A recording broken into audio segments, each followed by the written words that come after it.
Just to bring you up to date on the news of Europe, if you're just turning on your radios, Great Britain is now at war with Germany. Prime Minister Neville Chamberlain announced this fact in a broadcast at 6:15 New York time, 6:15 Eastern Daylight Time. A brief broadcast of about 5 minutes duration, which was carried over the CBS network. And the Prime Minister said that I have to tell you that we are now at war with Germany. We shall bring you further news as quickly as we have it, and we suggest that you keep tuned to your Columbia station. This is London calling Columbia, New York. Now first, let's get in proper order the chronological developments of the day. At 9 o'clock this morning, London time, it was announced that a 2-hour ultimatum had been delivered to Germany. That at the end of that time, hostilities must cease, or Germany and Britain would be at war. Well, I heard the news today. I guess I'll be leaving soon. And if I never come home, just know I love you to the moon. And baby boy, make daddy proud, never back down from life. When it's your turn to be a man, stand tall and fight. I do my best to make it back as I go into the unknown. But I'll forever be inside your heart wherever I may roam. I'll hold you close to my memories and I pray to make many more.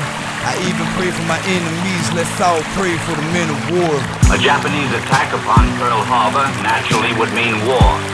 Such an attack would naturally bring a counterattack.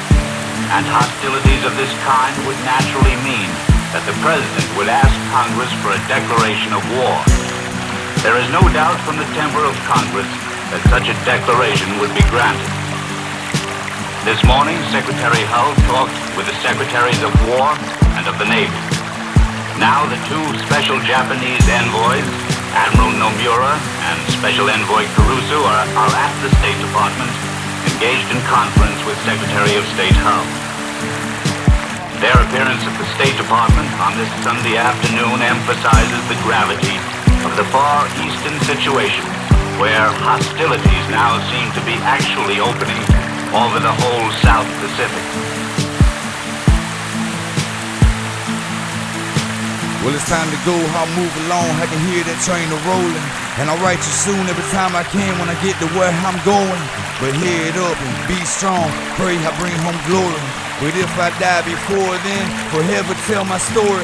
A story of many occurred.